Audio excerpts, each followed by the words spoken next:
Now my job is a very difficult one. How do you introduce a person that everyone already knows?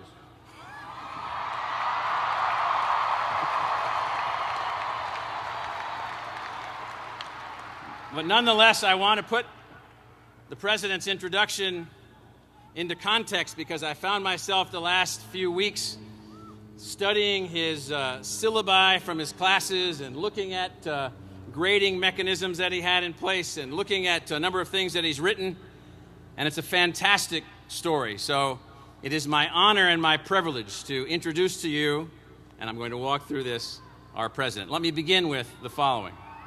Wait. Hold on. Let me walk through why the President's visit here is so important for this institution, for this state, and for our country. Barack Obama is a man of intellect devoted to the common good, which is a rare thing, a rare thing.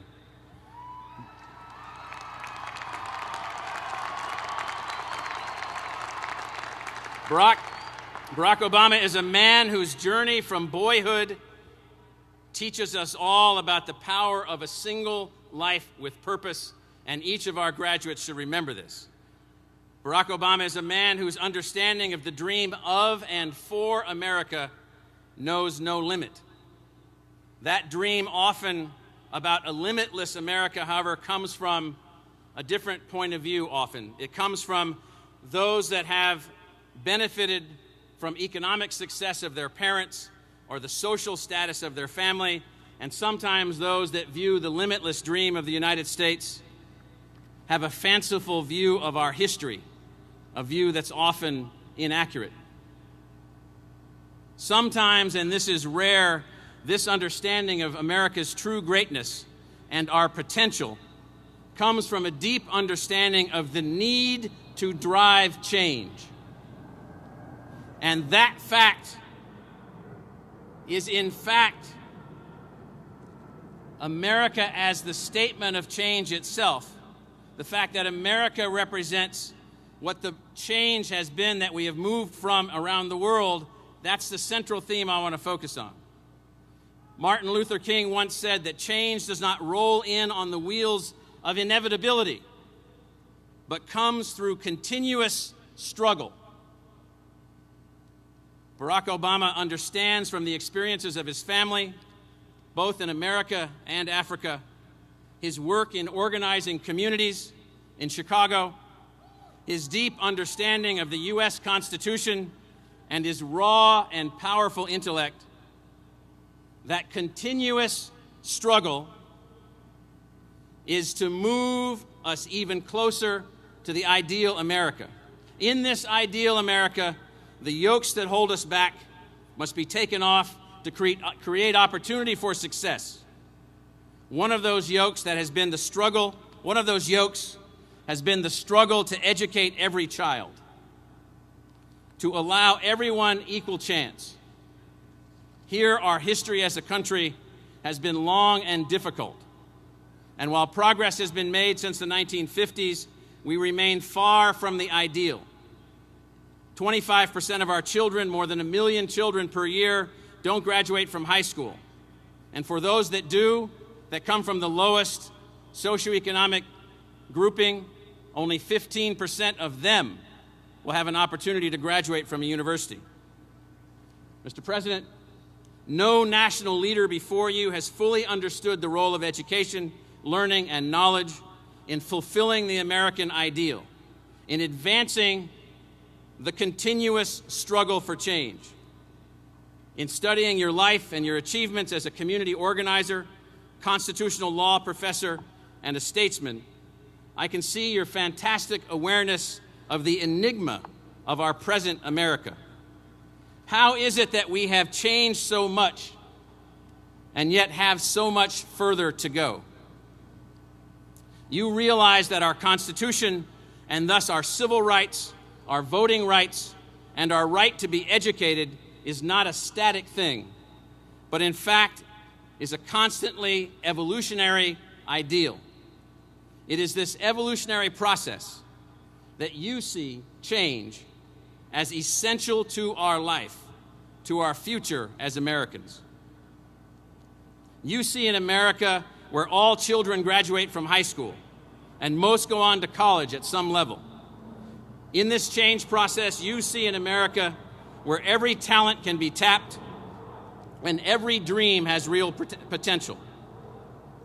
Mr. President, you have already taken many bold steps to improve our nation and to move us forward. You have changed, I believe, already how we conceive education. Education is now a national civic duty. It is not a privilege, it is a civic duty.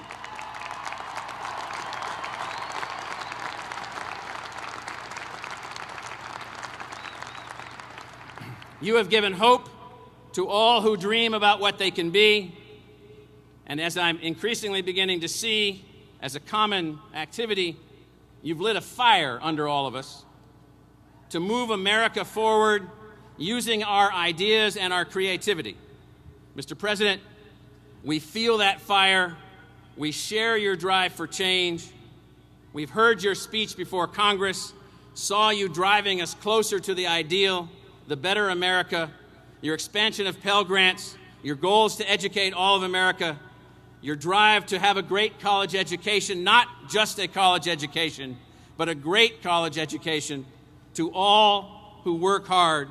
We hear you, we join you.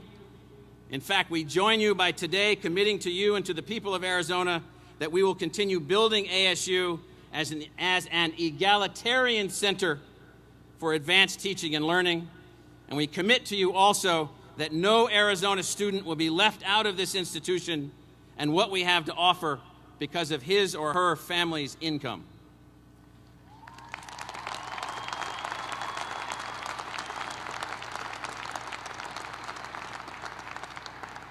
Mr. President, we're pleased to announce the establishment of the Barack Obama Scholars Program and pledge to you to work and fight to make accessible education the change that takes America to the next level. It's an honor to have you here with us this evening. Ladies and gentlemen, the President of the United States.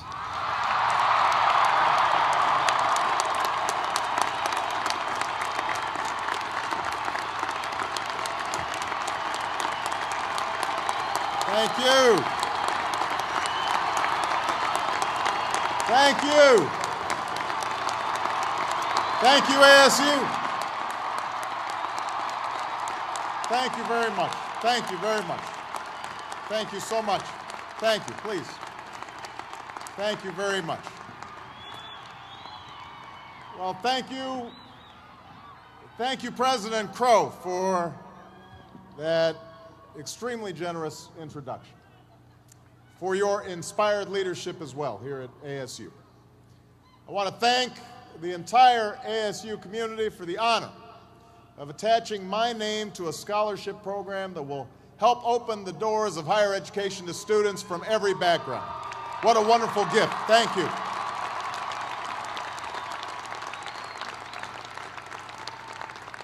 That notion of opening doors of opportunity to everybody, that is the core mission of this school. It's the core mission of my presidency. And I hope this program will serve as a model for universities across this country. So thank you so much.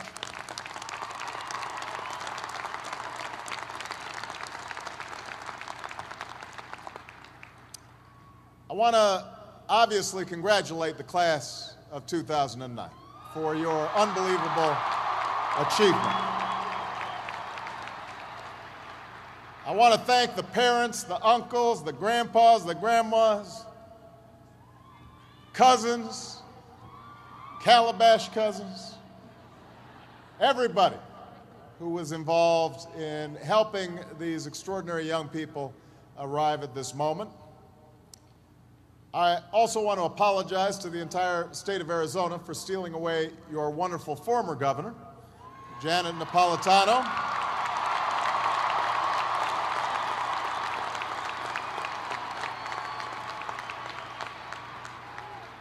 But you've got a fine governor here, and I also know that Janet is now applying her extraordinary talents to serve our entire country as the Secretary of Homeland Security, keeping America safe, and she's doing a great job.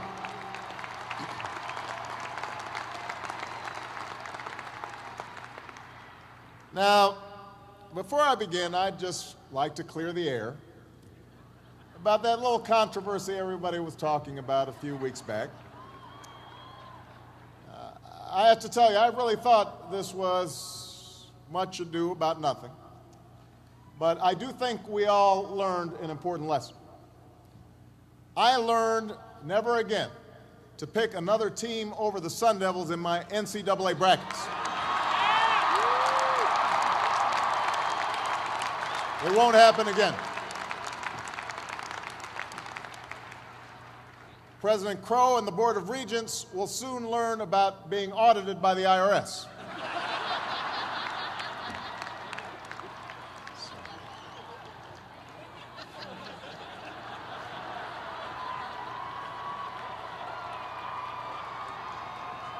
Now, in all seriousness, I come here not to dispute the suggestion that I haven't yet achieved enough in my life.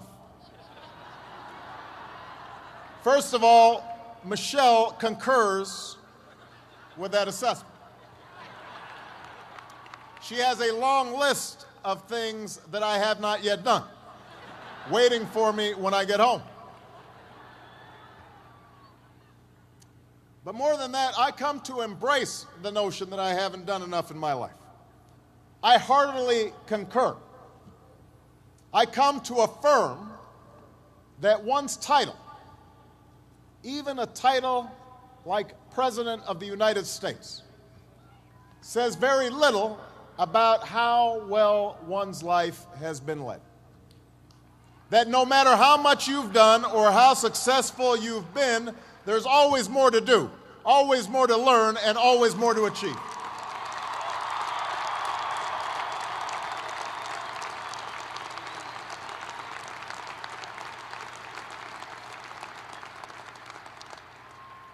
And I want to say to you today, graduates, class of 2009, that despite having achieved a remarkable milestone in your life, despite the fact that you and your families are so rightfully proud, you too cannot rest on your laurels. Not even some of those remarkable young people who were introduced earlier. Not even that young lady who's got 4 degrees getting today. You can't rest. Your own body of work is also yet to come. Now, some graduating classes have marched into this stadium in easy times, times of peace and stability, when we call on our graduates simply to keep things going and don't screw it up. Other classes have received their diplomas in times of trial and upheaval, when the very foundations of our lives, the old order, has been shaken. The old ideas and institutions have crumbled, and a new generation is called upon to remake the world. It should be clear to you by now the category into which all of you fall. For we gather here tonight in times of extraordinary difficulty for the nation and for the world. The economy remains in the midst of a historic recession, the worst we've seen since the Great Depression. The result in part of greed and irresponsibility that rippled out from Wall Street and Washington as we spent beyond our means and failed to make hard choices.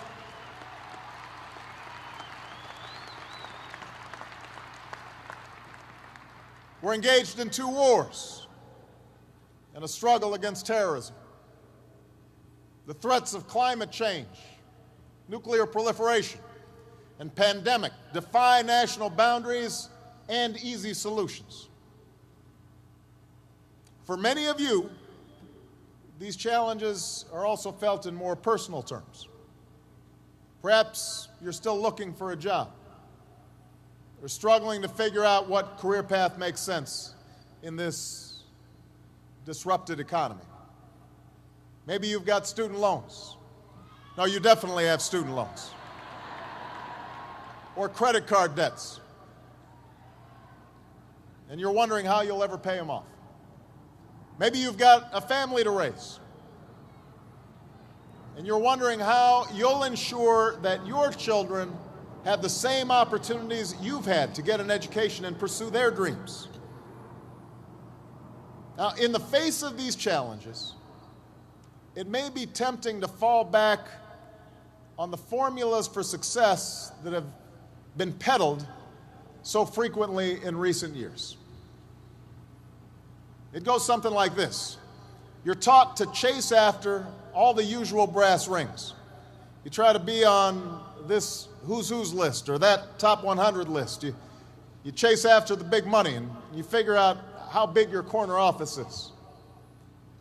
You worry about whether you have a fancy enough title or a fancy enough car.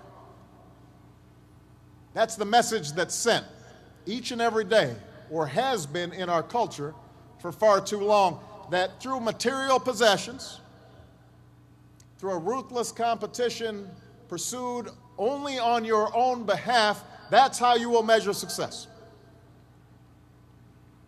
Now, you can take that road, and it may work for some. But at this critical juncture in our nation's history, at this difficult time, let me suggest that such an approach won't get you where you want to go. It displays a poverty of ambition. That in fact, the elevation of appearance over substance, of celebrity over character, of short-term gains over lasting achievement, is precisely what your generation needs to help end. Now,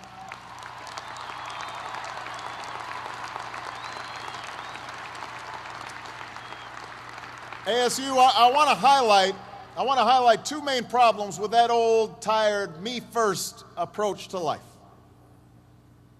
First of all, it distracts you from what's truly important. And it may lead you to compromise your values and your principles and your commitments. Think about it. It's in chasing titles and status, in worrying about the next election, rather than the national interest and the interests of those who you're supposed to represent, that politicians so often lose their ways in Washington. They spend time thinking about polls, but not about principle. It was in pursuit of gaudy short-term profits and the bonuses that came with them that so many folks lost their way on Wall Street, engaging in extraordinary risks with other people's money. In contrast, the leaders we revere, the businesses and institutions that last, they are not generally the result of a narrow pursuit of popularity or personal advancement, but of devotion to some bigger purpose, the preservation of the Union, or the determination to lift a country out of a depression, the creation of a quality product, a commitment to your customers, your workers, your shareholders, and your community, a commitment to make sure that an institution like ASU is inclusive and diverse and giving opportunity to all. That's the hallmark of real success.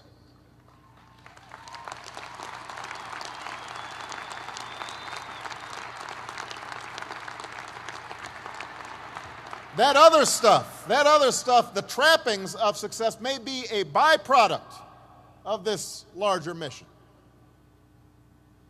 But it can't be the central thing. Just ask Bernie Madoff. That's the first problem with the old attitude. The second problem with the old approach to success is that a relentless focus on the outward markers of success can lead to complacency. It can make you lazy. We too often let the external, the material things serve as indicators that we're doing well, even though something inside us tells us that we're not doing our best, that we're avoiding that which is hard but also necessary, that we're shrinking from rather than rising to the challenges of the age. And the thing is, in this new hyper-competitive age, none of us can afford to be complacent. That's true whatever profession you choose. Professors might earn the distinction of tenure, but that doesn't guarantee that they'll keep putting in the long hours and late nights and have the passion and the drive to be great educators. The same principle is true in your personal life. Being a parent is not just a matter of paying the bills, doing the bare minimum. It's not just bringing a child into the world that matters, but the acts of love and sacrifice it takes to raise and educate that child and give them opportunity.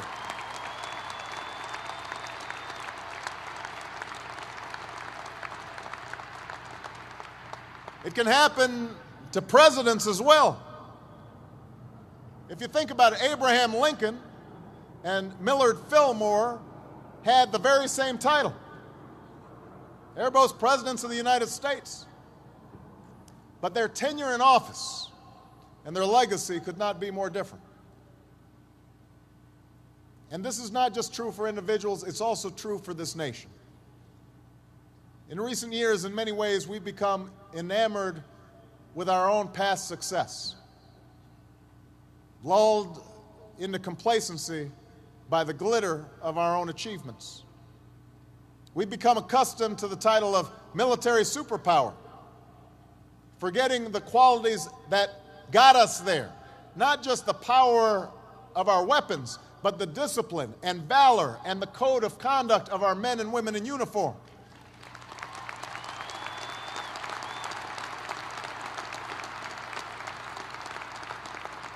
The Marshall Plan and the Peace Corps and all those initiatives that show our commitment to working with other nations to pursue the ideals of opportunity and equality and freedom that have made us who we are. That's what made us a superpower. We've become accustomed to our economic dominance in the world, forgetting that it wasn't reckless deals and get-rich-quick schemes that got us where we are, but hard work and smart ideas, quality products and wise investments. We started taking shortcuts. We started living on credit instead of building up savings. We saw businesses focus more on rebranding and repackaging than innovating and developing new ideas that improve our lives. All the while, the rest of the world has grown hungrier, more restless, in constant motion to build and to discover, not content with where they are right now, determined to strive for more. They're coming. So graduates, it's now abundantly clear that we need to start doing things a little bit differently. In your own lives, you'll need to continuously adapt to a continuously changing economy. You'll end up having more than one job and more than one career over the course of your life. You'll have to keep on gaining new skills, possibly even new degrees. And you'll have to keep on taking risks as new opportunities arise. And as a nation, we'll need a fundamental change of perspective and attitude.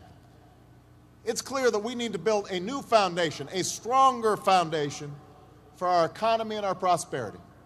Rethinking how we grow our economy, how we use energy, how we educate our children, how we care for our sick, how we treat our environment. Many of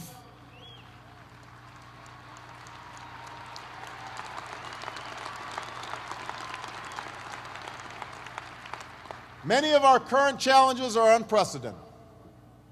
There are no standard remedies, no go-to fixes this time around. And class of 2009, that's why we're going to need your help. We need young people like you to step up. We need your daring, We need your enthusiasm. We need your energy. We need your imagination. And let me be clear, when I say young, I'm not just referring to the date of your birth certificate. I'm talking about an approach to life, a quality of mind and a quality of heart, a willingness to follow your passions, regardless of whether they lead to fortune and fame, a willingness to question conventional wisdom and rethink old dogmas, a lack of regard for all the traditional markers of status and prestige, and a commitment instead to doing what's meaningful to you, what helps others, what makes a difference in this world.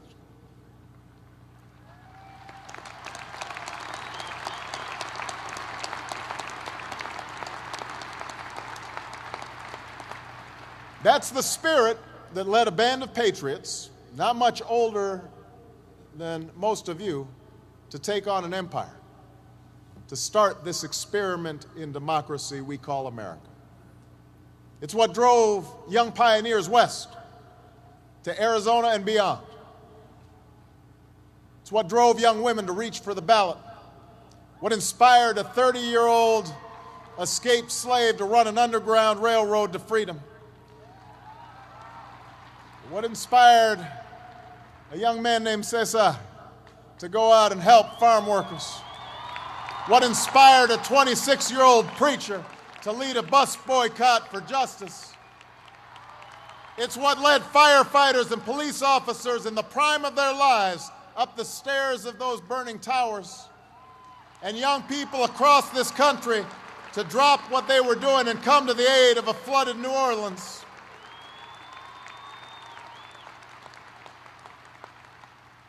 It's what led two guys in a garage named Hewlett and Packard to form a company that would change the way we live and work.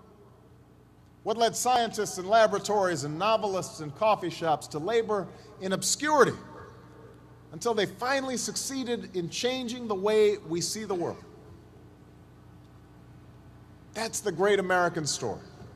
Young people just like you, following their passions, determined to meet the times on their own terms. They weren't doing it for the money. Their titles weren't fancy. Ex-slave, minister, student, citizen. A whole bunch of them didn't get honorary degrees. But they changed the course of history, and so can you, ASU. So can you, class of 2009.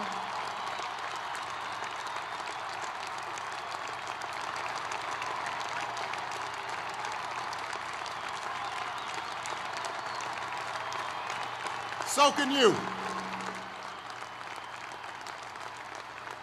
With a degree from this outstanding institution, you have everything you need to get started. You've got no excuses. You have no excuses not to change the world. Did you study business? Go start a company. Or why not help a struggling non-for-profit find better, more effective ways to serve folks in need?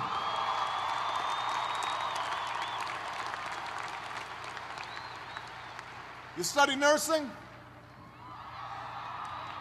Go. Understaffed clinics and hospitals across this country are desperate for your help. You study education?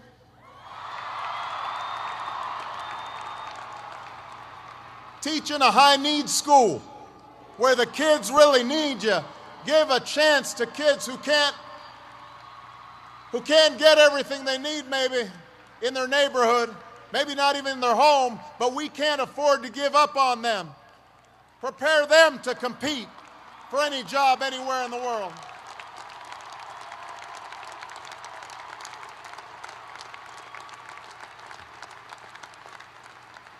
You study engineering? Help us lead a green revolution, developing new sources of clean energy that will power our economy and preserve our planet. But you can also make your mark in smaller, more individual ways. That's what so many of you have already done during your time here at ASU. Tutoring children, registering voters, doing your own small part to fight hunger and homelessness, AIDS, and cancer. One student said it best when she spoke about her senior engineering project building medical devices for people with disabilities in a village in Africa. Her professor showed a video of the folks they'd been helping, and she said, when we saw the people on the videos, we began to feel a connection to them. It made us want to be successful for them. Think about that. It made us want to be successful for them. That's a great motto for all of us.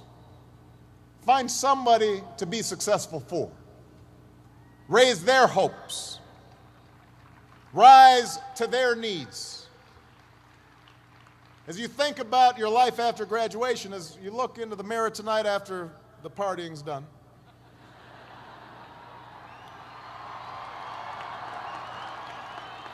that shouldn't get such a big cheer.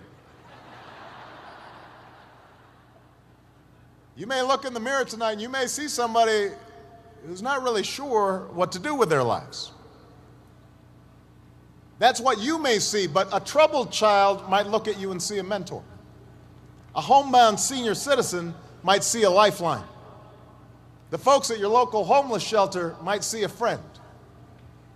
None of them care how much money is in your bank account or whether you're important at work or whether you're famous around town. They just know that you're somebody who cares, somebody who makes a difference in their lives. So class of 2009, that's what building a body of work is all about. It's about the daily labor, the many individual acts, the choices large and small that add up over time, over a lifetime, to a lasting legacy. That's what you want on your tombstone. It's about not being satisfied with the latest achievement, the latest gold star, because the one thing I know about a body of work is that it's never finished.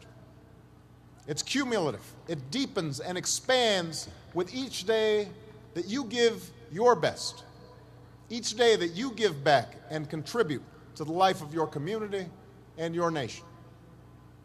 You may have setbacks and you may have failures, but you're not done. You're not even getting started, not by a long shot. And if you ever forget that, just look to history. Thomas Paine was a failed corset maker, a failed teacher, and a failed tax collector before he made his mark on history with a little book called Common Sense that helped ignite a revolution.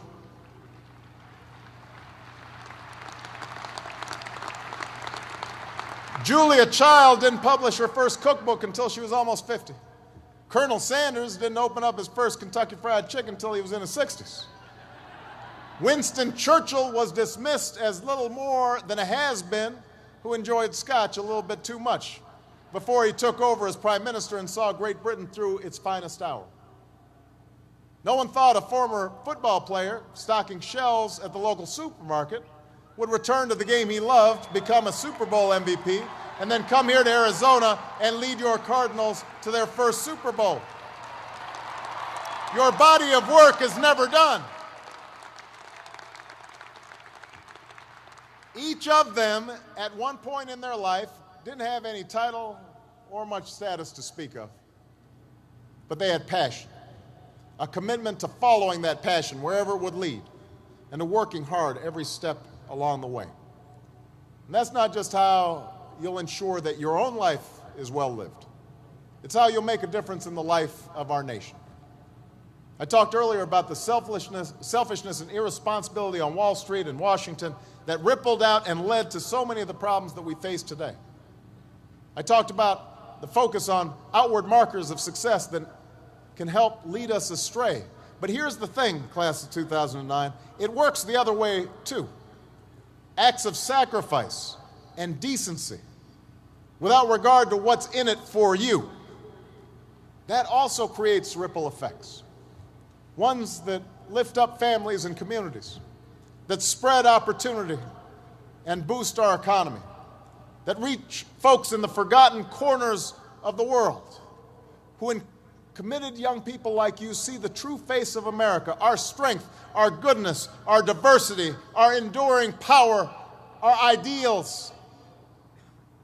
I know starting your careers in troubled times is a challenge, but it is also a privilege, because it's moments like these that force us to try harder and dig deeper and to discover gifts we never knew we had, to find the greatness that lies within each of us. So don't ever shy away from that endeavor. Don't stop adding to your body of work. I can promise that you will be the better for that continued effort, as will this nation that we all love. Congratulations, class of 2009, on your graduation. God bless you, and God bless the United States of America.